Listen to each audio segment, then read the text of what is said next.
ही स्पष्टवादी और मुखर और खरी खरी कह देने वाले।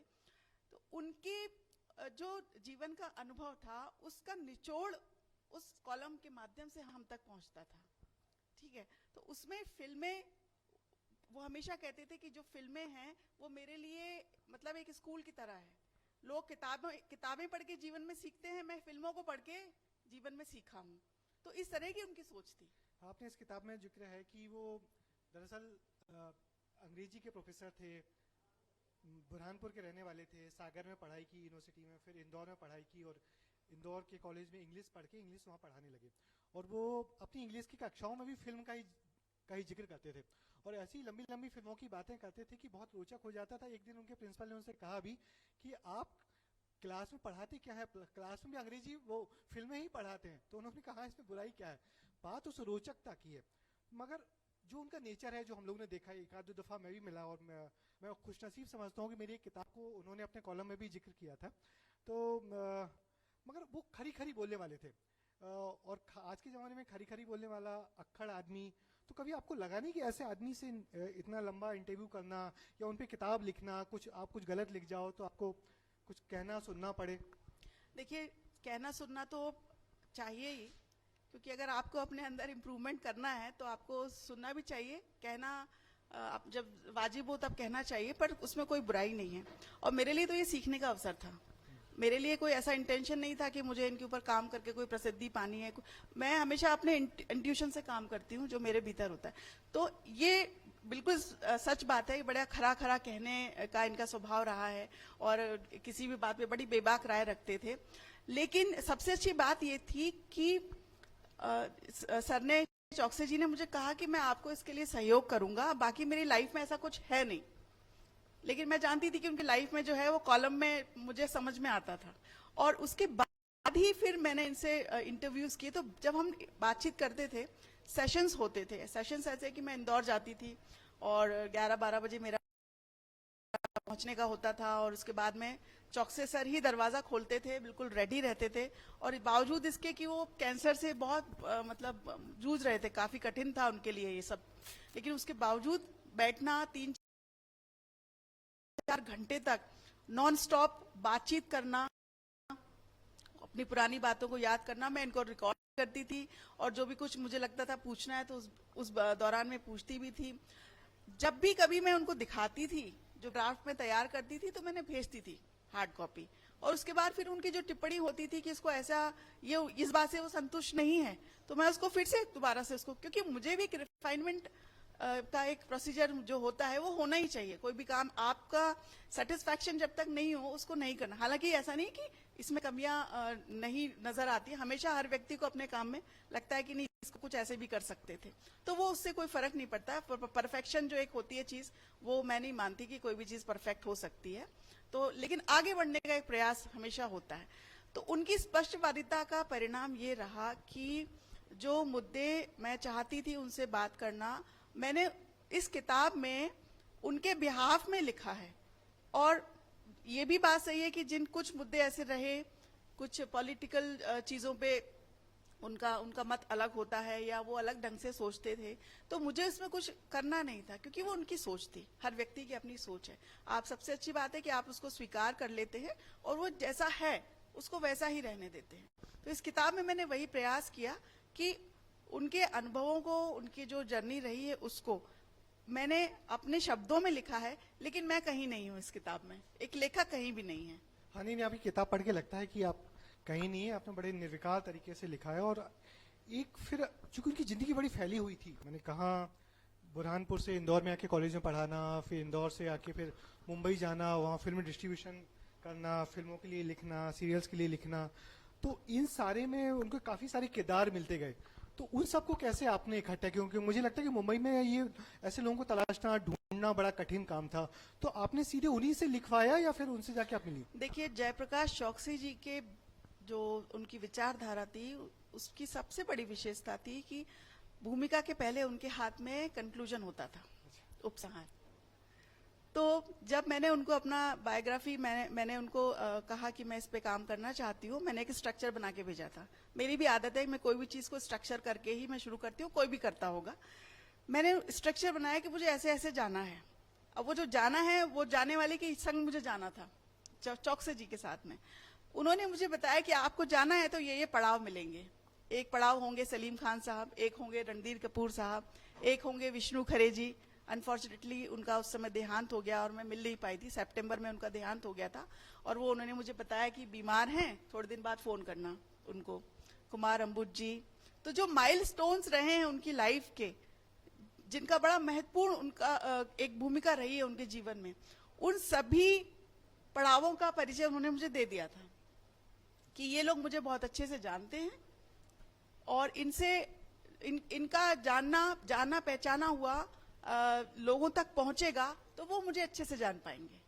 लेकिन एक हमेशा उन पर जिसने भी उनको लगातार पढ़ा है, वो एक चीज बार बार उनके मन में सवाल आता था कि वो राज कपूर और सलीम साहब और खासकर सलमान खान, इनको लेके बहुत व्यक्तिगत रहते थे और उनके खिलाफ ना तो कुछ लिखते थे और उनकी लगातार तारीफ ही लिखते थे। तो और कई दफा उनसे सवाल पूछा भी जाता था कि आप सिर्फ राज कपूर के होके रह गए हो या सिर्फ सलीम खान के होके रह गए हो, तो उसका जवाब भी बड़ा गंदा सा, बड़ा बेबाक देते थे।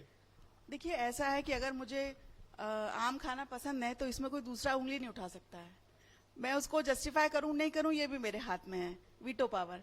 तो ऐसे ही जयप्रकाश चौकसी जी के साथ था, उनकी पसंद नापसंद बड़ी स्पष्ट रही कि मैं क्या चाहता हूं और क्यों चाहता हूं, और उसके लिए वो जस्टिफिकेशन जो उन्होंने दिए बस वही है। और उनको लेकर के अगर हम कहना चाहिए आर्ग्यूमेंट करें तो उसमें कुछ निकलेगा नहीं।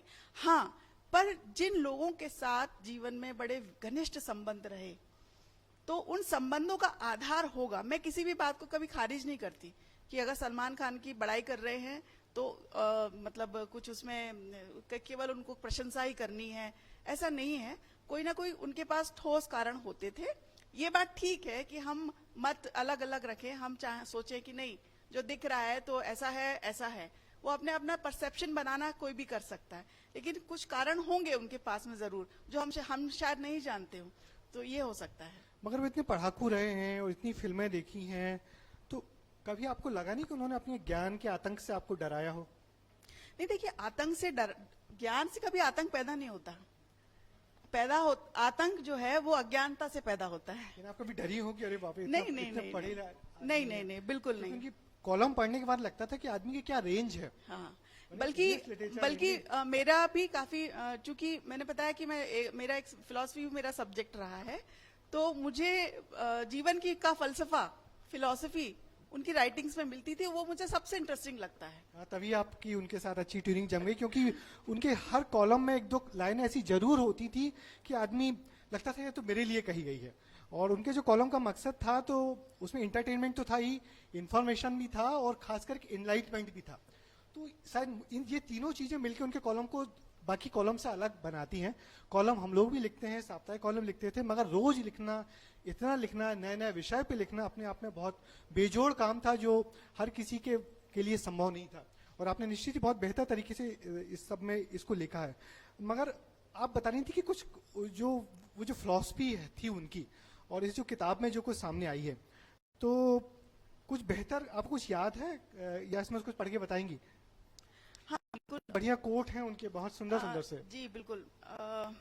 चूंकि लेखक ही जानता है कि उसका किताब लिखने के पीछे उद्देश्य क्या है, मंतव्य क्या है, वो किन चीजों की चाबी उसके अंदर देना चाहता है, जो ऑडियंस, जो उनके जो पाठक हैं वो पढ़ें। तो एक हिस्सा मेरा जो हिस्सा है जो मुझे बहुत पसंद है वो मैंने निकाला है। जयप्रकाश चौकसी जी की जो उनका साहित्य मैंने पढ़ा, कुछ किताबें हैं, कुछ उनका जो भी रचना जो भी उन्होंने लिखा है, कॉलम्स हैं और उनकी कहानियां भी हैं, और इसके अलावा उपन्यास भी उन्होंने लिखा है। एक सबसे अच्छी, एक बिल्कुल शोध एक पुस्तक है महात्मा गांधी और सिनेमा। तो महात्मा गांधी और सिनेमा पढ़ने के लिए मैं सभी को कहूंगी, अनुशंसा करती हूँ। क्योंकि वो जो किताब है वो केवल ऐसा नहीं लगता कि हल्का फुल्का कोई साहित्य है या हल्का फुल्का काम किया है।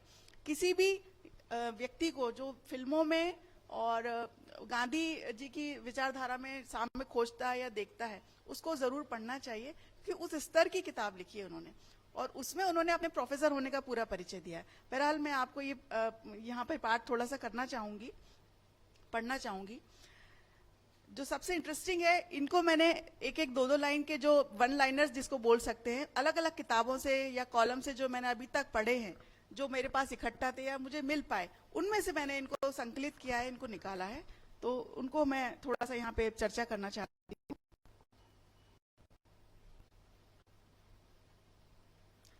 पहला तो यही है कि हर वर्तमान क्षण में भूत और भविष्य मौजूद होते हैं।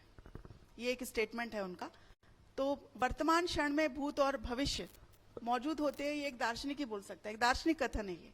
क्योंकि वाकई में एक जो जैसे समुद्र की लहरें हैं, वो वे स्वयं भी बोलते थे कि समुद्र की लहरें जैसे होती हैं, तो एक लहर को हम जो होती है उसको कहते हैं भविष्य है, एक जो दबी हुई होती है उसको कहते हैं हम अतीत है, और एक जो चल रही होती है उसको हम कहते हैं कि वह वर्तमान है। ये भी बड़ा अच्छा एक कथन है। जैसे इसमें उन्होंने कहा है कि संभव से ज्यादा असंभव के प्रति मनुष्य का कौतूहल है। संभव मतलब जो हो सकता है, इसमें चुनौती छुपी हुई है। असंभव मतलब जो नहीं हो सकता है। तो जो नहीं हो सकता वो आपके लिए चुनौती की तरह सामने आता है।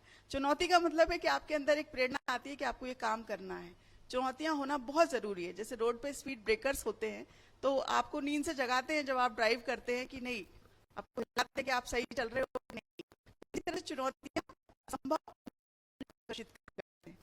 एक चाहूंगा जो मुझे सबसे अच्छा लगता है, बिल्कुल, उन्होंने एक बार लिखा था कि सिनेमा हॉल में चबाया जाने वाला पॉपकॉर्न दर्शकों की भीतरी बेचैनी और खालीपन का प्रतीक है। यानी वो कितना गहराई तक उस चीज को याद रखते थे कि सिनेमा हॉल में पहले पॉपकॉर्न नहीं होता था। हम लोग को याद है, हम लोग जो सिंगल स्क्रीन वाले सिनेमा देख के पले बड़े हुए लोग हैं, तो वहाँ मूंगफलियां मिलती थी। मूंगफली कैसे पॉपकॉर्न में तब्दील हो गई, और तब्दील होने के बाद वो पॉपकॉर्न का भी, वो छोटा सा पॉपकॉर्न का डिब्बा जो 200 और 300 रुपए का आता है, 500 रुपए का भी आता है, उसको भी उन्होंने कितना गहराई तक छुआ और कहा कि सिनेमा हॉल में चबाया जाने वाला पॉपकॉर्न दर्शकों की भीतरी बेचैनी और खालीपन का प्रतीक है। और फिर वो लिखते हैं कि सिनेमा देखने वाले हर दर्शक की अपनी भावनात्मक बेचैनी है, उसकी अपनी छटपटाहट है, जिससे बचने के लिए वो फिल्में देखता है। तो आदमी फिल्म देख के उस फिल्म में अपने आप को कहीं ना कहीं महसूस करता है, और अच्छी फिल्म वही होती है जो आदमी को अपने करीब लगती है। कुछ और बताइए। बिल्कुल बिल्कुल, ये बात बिल्कुल सही है कि सिनेमा जो है एक प्रकार से हमारे हम कहीं ना कहीं अपने आप को उसमें पाते हैं। एक हीरो है, अगर वो फाइट कर रहा है और वो अन्याय के खिलाफ खड़ा है, तो हम अपने आप को हीरो के रूप में देखते हैं। यदि हीरोइन रोती है तो हमें लगता है कि हाँ, हम भी भावुक हो रहे हैं। तो कहीं ना कहीं मन का ये एक दर्पण है सिनेमा। तो मुझे नहीं लगता कि उनकी बात में अतिशयोक्ति है। अच्छा, एक चीज और, फिर किताब पे तो बात हो गई, और मगर चौकसी जी का जो परिचय दिया जाता था कि प्रसिद्ध फिल्म समीक्षक, जबकि उनको फिल्म समीक्षक के दायरे में तो बांधा नहीं जा सकता था, क्योंकि वो उनके बहुत बड़ी रेंज थी। कविताओं की किताबें लिखी हैं, उपन्यास लिखे हैं, फिर फिल्म लिखी हैं, पटकथाएं लिखी हैं। मगर यदि फिल्म समीक्षा की बात करें, क्योंकि उनको बहुत लोग फिल्म समीक्षक के रूप में देखते हैं, तो फिल्म समीक्षक का भी उनका एक बड़ा दायरा था, और वो फिल्में बहुत देखते थे और फिल्म को लिखते थे। तो आप फिल्म समीक्षा के बारे में आपने उनसे चर्चा की होगी, तो क्या वो बोलते थे, कैसी समीक्षा होनी चाहिए? देखिए, समीक्षा जो शब्द है, ये करीब करीब 19वीं शताब्दी से हमें सुनाई पड़ा है, फिल्मों की समीक्षा करना। तो समीक्षा पहले तो एक ही प्रकार था, पत्रकारिता के रूप में ही।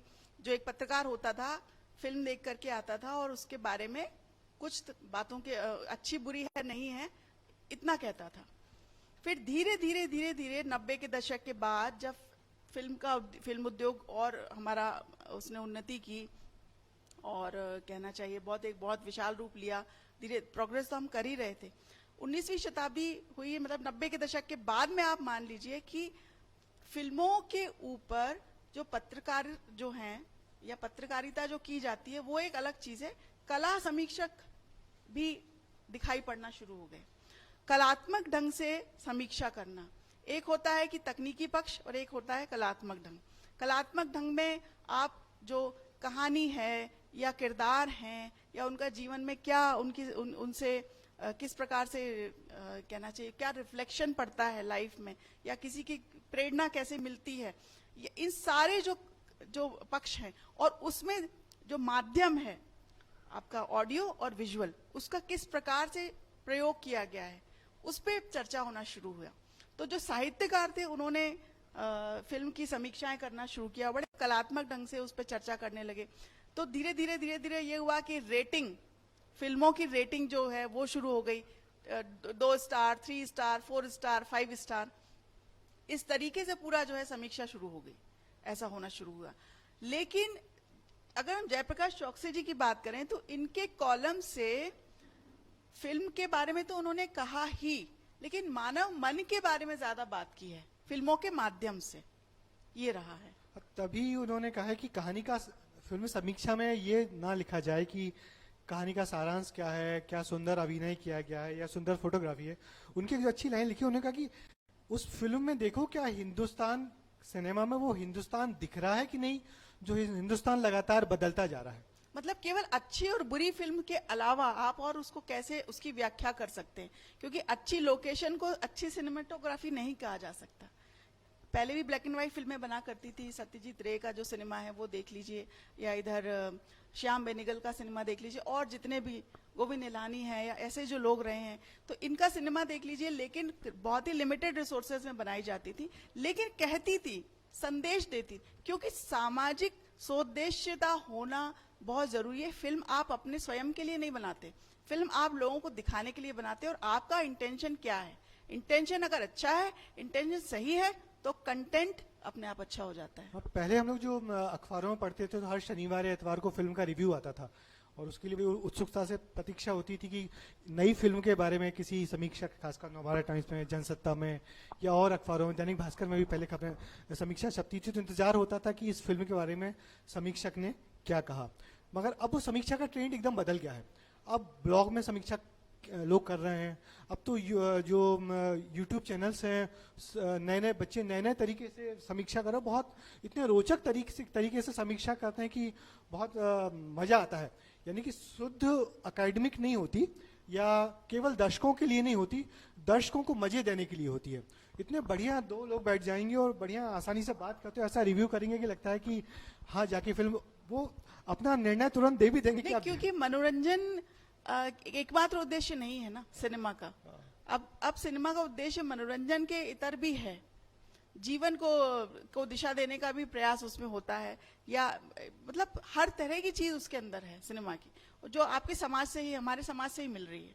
तो ये जो प्रोसेस होती है ना कि यहाँ से वहां देना और वहां से फिर यहाँ लेना, तो ये प्रोसेस चलता है किसी भी चीज का। तो कला एक माध्यम है अभिव्यक्ति का, और सिनेमा एक बहुत अच्छा बेहतरीन माध्यम हो सकता है अगर उसकी थोड़ी सी सामाजिक उद्देश्यों को अगर हम ध्यान रखें, तो ये बहुत अच्छा माध्यम हो सकता है। आपने इस पे किसी से लिखवाया है, तो उन्होंने लिखा है कि जो कॉलम है वो खाने के बाद की मिठाई जैसा है, कि हर आदमी खाने के बाद कुछ स्वीट मांगता है, तो मेरे लिए वो कॉलम खाने के बाद की मिठाई जैसा है, और मैं कभी कल्पना भी नहीं कर सकता कि मैं उठूं और वो कॉलम मुझे ना मिले। तो हालांकि वो बुरा दिन आ गया कि 26 साल लिखते लिखते उन्होंने एक दिन अपने पाठकों से विदा मांगी कि अब मैं नहीं लिख पाऊंगा। और ये अच्छी लाइन लिखी थी उन्होंने ना। हाँ, ये पवन करण जी का। हाँ। उनके तो मैं आप लोगों में से किसी को कुछ हमारी लेखिका जी से सवाल करना हो तो आप पूछ सकते हैं, वरना हम इसको राउंड अप को सम अप करते हैं आपके किसी अच्छे उदाहरण के साथ। पूछिए प्लीज।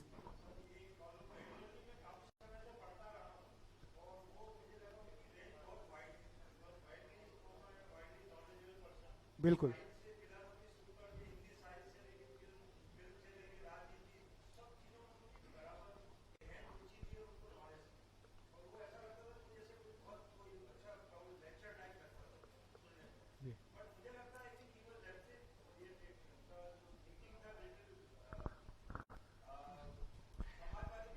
हाँ नहीं समझ गया, समझ। आप जवाब दीजिए इसका कि उनकी विचारधारा क्या थी। देखिए, इस पे भी लिखा है इन्होंने। ये बात सही है, इसका मैं नहीं बिल्कुल सही सही आपने। नहीं, देखिए उनके ऊपर नेहरूवियन जो एक विचारधारा का प्रभाव बहुत रहा है, ठीक है।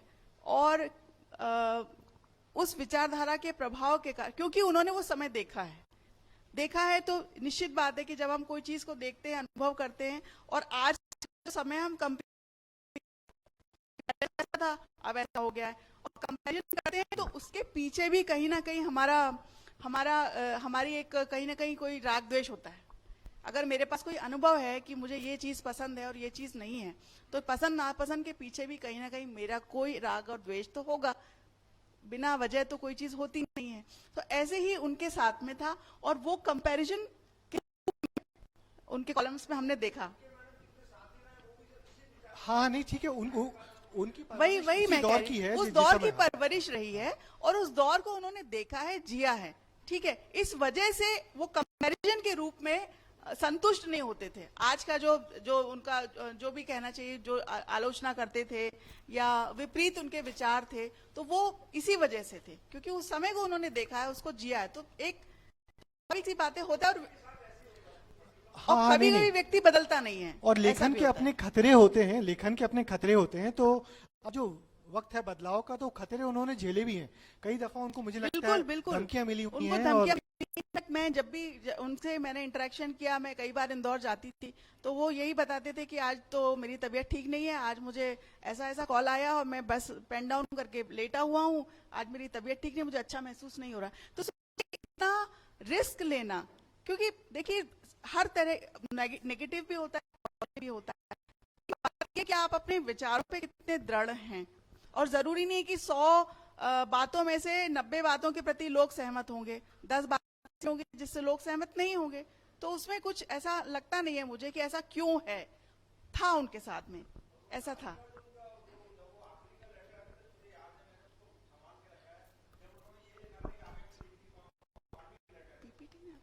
प्रेजेंटेशन अच्छा, बिल्कुल चलिए। बिल्कुल। हाँ बिल्कुल, नहीं सही लिखा। और कुछ पढ़ेंगी कि अब मैं खत्म करूं? बिल्कुल, मैं अच्छा, जी नवरंग में,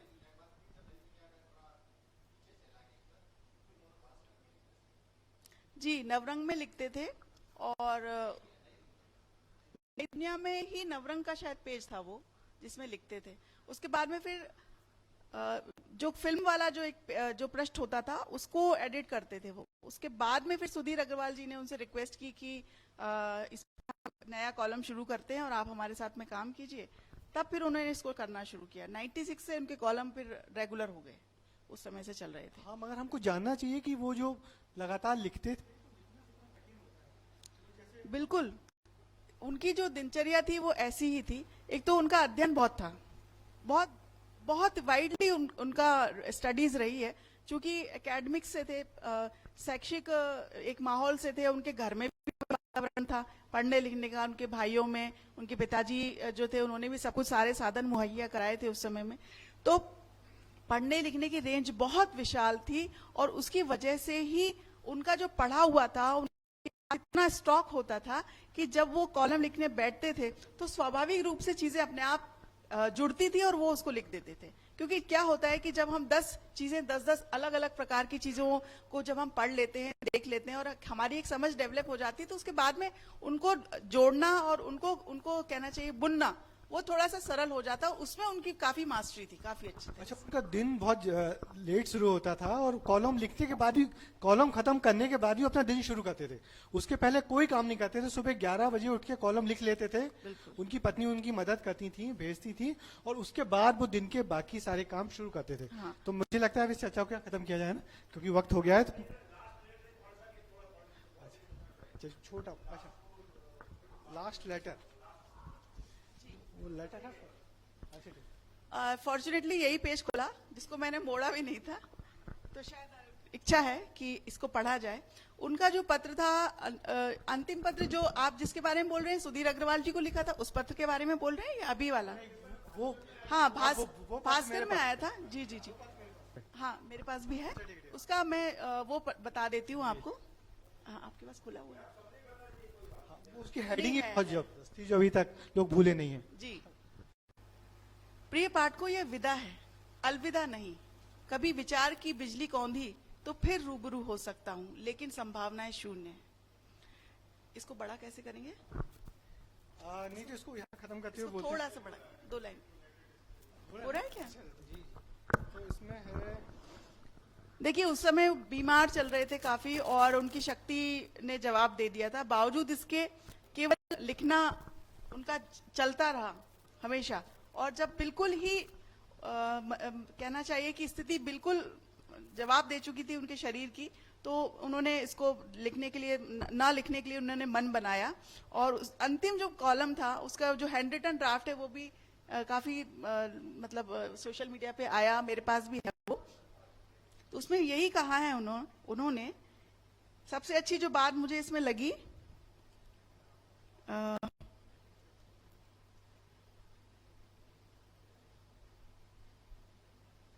सबसे बड़ी बात यह है कि यह मुझे बेहतर इंसान बनाता गया। कॉलम के बारे में जो लिख रहे हैं, कॉलम जो था उनका, उसका समरी में बता देती हूं कि लिखना उनके लिए एक रेमेडी की तरह था। जैसे हम औषधि लेते हैं अपनी बीमारी के लिए और हम स्वस्थ महसूस करते हैं। कुछ लोग खेलने चले जाते हैं, कुछ लोग एंटरटेनमेंट करते हैं, कुछ लोग संगीत सुनते हैं या अपने दोस्तों के पास। उनके लिए पढ़ना और लिखना, ये दो उनके लाइफ की सबसे मतलब मेजर एक्टिविटी थी और इसमें उनको बड़ा सुकून मिलता था। तो वही कि लेखन और चौकसी जी दोनों एक सिक्के के दो पहलू हैं, ऐसा हम कह सकते हैं। तो इस बहुत खूबसूरत चर्चा को हम यहाँ खत्म करते हैं क्योंकि वक्त काफी हो गया है। और खत्म भी हम करेंगे, जो चौकसी साहब थे उनका एक बड़ा अच्छा उद्धरण है जो मैडम ने अपनी किताब में शामिल किया है कि आनंद की झमाझम में भी अनजाना दुख मौजूद रहता है। अभिषेक सुनना, आनंद की झमाझम में भी अनजाना दुख मौजूद रहता है। और यहाँ आनंद ये है कि हम यहाँ चौकसी जी की लिखी किताब पर चर्चा कर रहे हैं और ये है कि आज चौकसी जी हमारे बीच नहीं है। तो आप सबका बहुत बहुत शुक्रिया जो सब आप लोग यहाँ पे आए और मैडम को सुना। Now I'd like to invite Meera Das ji and Meenakshi Dua ji to please present the token of thanks to both of our speakers.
The end of this session marks the conclusion of the first day of Bhopal Literature Festival. I would like to thank the audience for joining us and making these sessions so successful. Please join us tomorrow from 10 a.m. here at Bharat Bhavan for more such exciting and informative session. Thank you. Good night.